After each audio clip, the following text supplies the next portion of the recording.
நேற்றிரவு 11 மணியளவில் கில்லானில் உள்ள ஒரு பெட்ரோல் நிலையத்தில் நபர் ஒருவர் தனது காருக்கு எரிபொருள் நிரப்பிக் கொண்டிருந்த போது துப்பாக்கியால் சுடப்பட்டார்.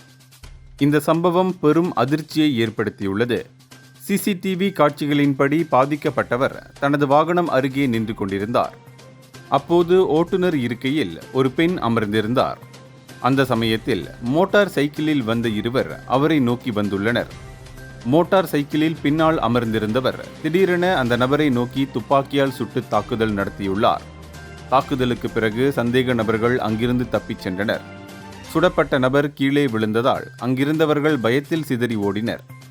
பின்னர் சம்பவ இடத்திற்கு வந்த அவசர மருத்துவ குழுவினர் காயமடைந்து பாதிக்கப்பட்டவருக்கு சிகிச்சை அளித்தனர். எனினும் எத்தனை முறை சுடப்பட்டது, பாதிக்கப்பட்டவரின் உடல்நிலை அல்லது தாக்குதலுக்கான காரணம் குறித்து காவல்துறை இன்னும் உறுதிப்படுத்தவில்லை.